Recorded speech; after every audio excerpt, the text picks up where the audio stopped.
Bonjour à tous. Donc aujourd'hui, la capsule porte sur les équipotentiels. Donc on reconnaît le mot potentiel qu'on a vu au chapitre précédent. Donc avant d'aborder le sujet, on va juste faire une petite révision des notions qui ont rapport au potentiel. Donc le potentiel, c'est une notion qui se rapporte à l'énergie. Chaque point de l'espace, donc chaque charge crée un potentiel autour de elle. Et ce potentiel-là, c'est la capacité de l'espace à générer de l'énergie potentielle. Quand on a des particules ponctuelles, le potentiel est donné par KQ sur R, ou dans ces cas-là, donc faire attention pour tous les concepts avec énergie, il faut tenir compte du signe de la charge. Et si vous avez plusieurs charges dans votre système, plusieurs charges ponctuelles, le potentiel à un certain point P, c'est la somme des potentiels de chacune des charges. Donc, potentiel de 1, plus potentiel de 2 à cet endroit-là, plus potentiel de 3 à cet endroit-là, va donner le potentiel total. Maintenant, on va aborder notre sujet, c'est les équipotentiels. Donc, ici, on voit le mot équi qui veut dire égal. Donc, ça veut dire que probablement, dans notre système, il y a peut-être plusieurs points qui ont le même potentiel. Donc, par exemple, si on trouvait que ce point-là avait un potentiel de 10 volts, il y a peut-être un autre point ici, qui vaut aussi 10 volts. Il y a peut-être un autre point ici qui vaut 10 volts, et ainsi de suite. Et la réunion de tous les points dont la valeur vaut 10 volts, là je ne sais pas comment se poursuit la courbe, va s'appeler une équipotentielle. Donc si on fait une analogie avec la gravité et la Terre, donc une équipotentielle, pour la Terre, ce serait plutôt une équipotentielle gravitationnelle, ce serait tous les points. Donc, je voulais chercher quelque chose avec un certain objet. Donc, on a vu en mécanique qu'il y a l'énergie potentielle qui est mgh. Donc, ici, une équipotentielle gravitationnelle, ça serait tous les points qui auraient la même hauteur. Donc, ils ont tous la même capacité à transmettre de l'énergie potentielle à un objet. Donc, en gravité, donc si on allait au Mont-Saint-Hilaire, on pourrait, avec une carte, tracer tous les points où ce que la hauteur par rapport au-dessus de la mer est de, je sais pas, 222 mètres. Ah, ça serait une équipotentielle de 222 mètres. Après ça, on pourrait trouver, l'équipotentielle où tous les points sur le Mont Saint-Hilaire est de 253 mètres par exemple. Ainsi de suite. Donc, le but, c'est de trouver des relations. Donc, c'est sûr que pour quelque chose de gravitationnel, c'est assez simple. Donc, on a juste à le mesurer puis trouver la hauteur des points par rapport à une référence. Mais en électricité, c'est peut-être pas si évident que ça. Donc, il y aura 3 caractéristiques qui vont nous permettre de trouver les équipotentiels ou, à partir des équipotentiels, de trouver la charge. Donc, on va voir qu'il y a une relation entre les deux. Donc, aujourd'hui, on va voir la relation qualitative. Dans la prochaine capsule, on va voir la relation quantitative. Donc, ici, je vais y aller avec une analogie que je vais me servir pour presque toute la capsule. Donc, je vais associer le champ électrique à une rivière. Donc, ici, je vais parler d'un champ uniforme. C'est peut-être ça le plus facile dans ce cas-là. Donc, on pourrait voir le champ électrique produit par un système de charge. Donc là, je fais un champ uniforme, comme une rivière qui s'écoule. OK, rivière qui s'écoule. Donc, si je suis et là, je ne vais pas aller dans le sens... En tout cas, on va faire un résumé après ça. Donc, si on suit le sens de la rivière, qu'est-ce qui arrive? Donc, pour qu'une rivière s'écoule, il faut que le départ soit plus haut que la fin. Donc, ça veut dire quoi? Ça veut dire qu'ici, on peut dire que le potentiel gravitationnel est plus grand au départ qu'à la fin. Donc, une des caractéristiques du potentiel, lui aussi, va suivre le champ. Donc, si j'ai 2 points, le point A qui est ici, et le point B qui est ici. Donc, si on suit le sens de la rivière, donc ici du champ électrique, le potentiel au point A sera plus grand que le potentiel au point B. Donc, c'est-à-dire que si on suit le sens de la rivière, le potentiel va décroître. C'est la première caractéristique. Donc, dans vos notes de cours, c'est la 3e sur la liste. Deuxième caractéristique, donc on va essayer d'avoir, regardez à peu près l'analogie avec la rivière. Donc, quand j'ai une rivière qui descend, donc supposons que c'était un beau canal qui descendait, je pourrais trouver que tous les points qui sont à la même hauteur seraient presque perpendiculaires à la rivière. Donc, une deuxième caractéristique des équipotentiels, les équipotentiels sont toujours perpendiculaire au champ électrique. Perpendiculaire. Donc ceci, ce serait une équipotentielle. Donc il y en a une infinité. Donc on aurait une ici, on pourrait en avoir un autre là, et ainsi de suite. Donc les équipotentiels sont toujours perpendiculaires aux lignes de champ. Donc c'est notre deuxième caractéristique.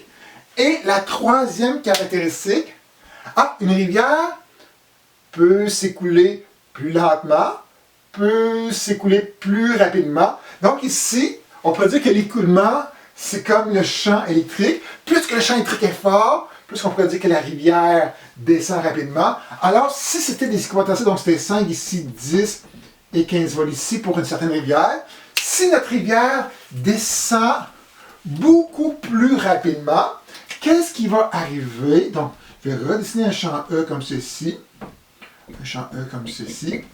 Qu'est-ce qui va arriver pour les mêmes équipotentiels 5, 10 et 15? Les équipotentiels seront beaucoup plus serrés. Donc, c'est-à-dire qu'ici, j'aurais peut-être la 5 ici, la 10 à cet endroit-là, et la 15 ici. Donc, plus que les équipotentiels sont rapprochés les unes des autres pour un même saut, plus que le champ électrique sera fort à ce moment-là.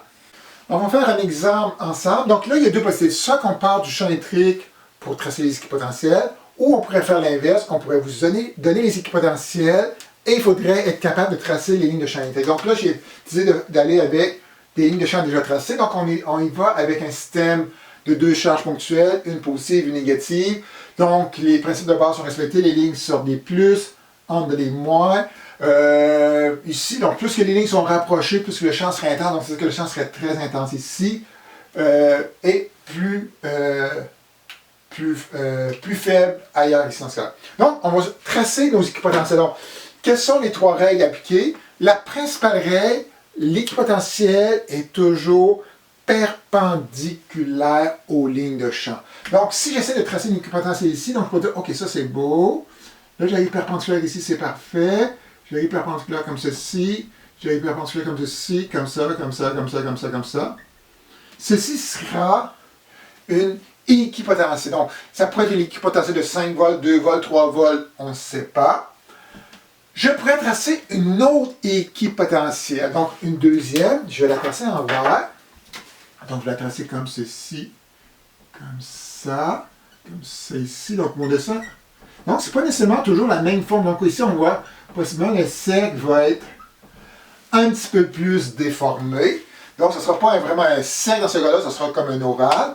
Et là, on va vérifier les autres règles. Est-ce que les autres règles s'appliquent ici? Donc, si je demandais entre l'équipotentiel en bleu et l'équipotentiel en vert, laquelle est la plus grande valeur? Donc, si on suit le champ électrique, le potentiel décroît. Donc, par exemple, si celle en bleu, c'était une 8 volts, celle en vert, ça peut être une 6, une 5 volts, par exemple. Donc, ici, ça fonctionne comme ceci. Est-ce que ça fonctionne dans l'autre sens? Là, on voit le champ qui s'en va vers la gauche. Donc, celle qui est la plus à gauche serait la plus petite. C'est bien vrai ici. Et la dernière caractéristique, plus que les équipotentiels sont rapprochés, plus que le champ électrique sera grand. Donc ici, on voit que la distance entre deux équipotentiels consécutifs est relativement petite. Et quand on voit le nombre de lignes de champ qui est dans cette région-là, il est relativement grand. Donc, ça veut dire que ça nous indique à cet endroit-là que le champ électrique est très grand. Et si on va ici, la distance entre les équipotentiels devient plus grande. Donc, ça devient plus grand, notre champ électrique est plus faible. Donc, avec ça, ça termine la capsule sur les équipotentiels. Donc, c'est pas tellement long. Prochaine capsule, on va voir l'aspect mathématique, le lien qu'il y a entre le champ et le potentiel. Sur cela, bye, bonne journée, yo! Bonjour. Aujourd'hui, nous allons aborder un sujet très sérieux. Et oui, j'ai pris ma grosse voix. Dans la dernière capsule, nous avons vu le lien qualitatif entre le champ et le potentiel. Maintenant, nous allons voir le lien mathématique qui existe entre les deux. Donc, vous allez voir que ce lien-là, il n'y a vraiment rien de nouveau, rien de particulier.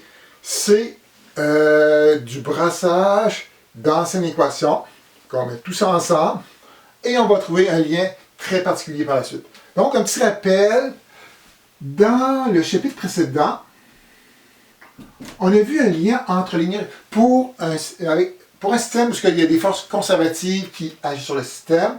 On a vu un lien entre l'énergie potentielle et la force conservative qui dit que si on fait l'intégrale de la force point ds, on pouvait avoir la variation d'énergie potentielle dans ce cas-là.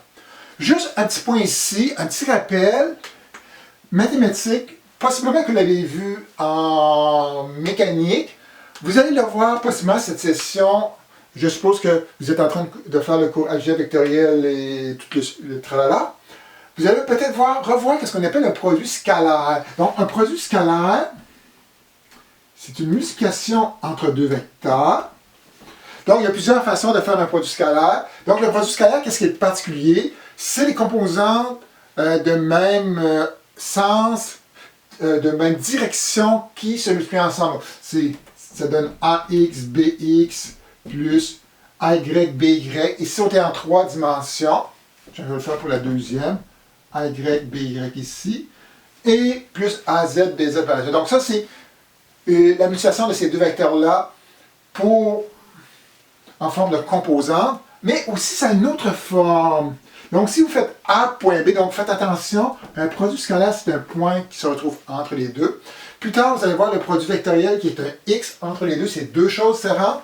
Donc, on peut aussi l'écrire comme le module du premier vecteur fois le module du deuxième vecteur fois cos de θ, où θ, c'est l'angle entre le premier vecteur et le deuxième vecteur ici. Donc, qu'est-ce qu'on va faire? Parce que intégrer un produit scalaire, ce n'est pas si évident que ça. Donc, on va tout de suite écrire notre produit scalaire comme un produit conventionnel, juste pour que ce soit plus simple ici. Donc, ça fait moins la force fois ds. Donc, ds, c'est un petit élément de longueur fois cos de θ ici. Donc, on a une première relation qui donne la variation d'énergie en fonction de la force appliquée et du déplacement. La deuxième relation, il y a une relation qui donnait le potentiel en fonction de l'énergie. Donc, le potentiel V était défini comme l'énergie par unité de charge. Donc, on pourrait l'écrire, donc si, nous on va avoir le U ici, donc ça pourrait devenir U est égal à Q fois V. Dans notre expression, notre première expression, on n'a pas U. On a un delta U. Donc, si on a une variation d'énergie potentielle entre deux points, donc c'est une charge qui passe d'un potentiel à un autre. Donc, c'est-à-dire que la variation va donner par la charge qui va élever du point A jusqu'au point B, fois la variation de potentiel entre A et B. Donc, possiblement qu'on va utiliser cette relation-là et on va la mettre à l'intérieur d'ici pour trouver quelque chose d'important. Dernière relation ici. Donc, si vous avez un champ électrique et que vous mettez une particule chargée dans ce champ-là, elle va subir une force. Donc, une force électrique ici, Fe.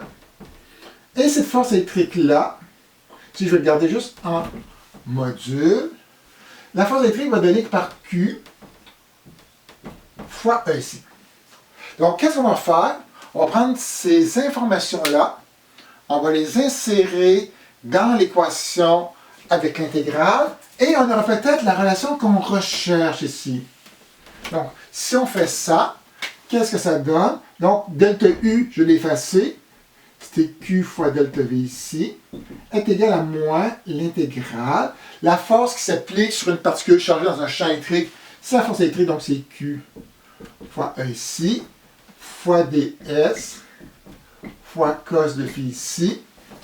Donc ici, Q est un scalaire, on pourrait le sortir de l'intégrale. E, dépendant si E est constant ou non, soit on remplace, par exemple, pour une particule ponctuelle, E n'est pas constant, il faudrait le mettre dans l'équation et intégrer. Et là, il faudrait l'intégrer ici. Donc, comme Q est une constante, on pourrait le sortir et ceci s'annule. Et qu'est-ce qu'on obtient ici? On obtiendrait ceci. Donc, si vous êtes dans un champ électrique, pense que la meilleure façon, c'est de l'illustrer. C'est vraiment ça qui est le plus simple ici. Donc, si vous êtes dans un champ électrique, vous avez deux points. Le point A ici, le point B ici. Donc, le potentiel au point A, le potentiel au point B ici. Et qu'on va avoir la différence de potentiel. Donc, delta V, c'est quoi? C'est toujours V final moins V initial. Donc, on va dire qu'on part de A, on s'en va vers B ici. Donc, on aurait VB moins VA. Ce serait égal à quoi? Ce serait égal à moins l'intégrale de E ds cos de θ ici. Si E est constant, donc ici, dans ce cas-là, on voit que E, bon, c'est une belle ligne droite, donc ça ressemble à un E uniforme. Pour les cas constants, le E peut sortir de l'intégrale. Donc, c'est que VB moins VA sera égal à moins E. Cos de θ, si E est constant, possiblement l'orientation de E aussi est constant. Donc, je vais mettre mon cos de θ ici. Et il nous reste seulement, donc supposons que je sors ici, je vais faire semblant que j'ai tout sorti. Il nous reste l'intégrale de ds.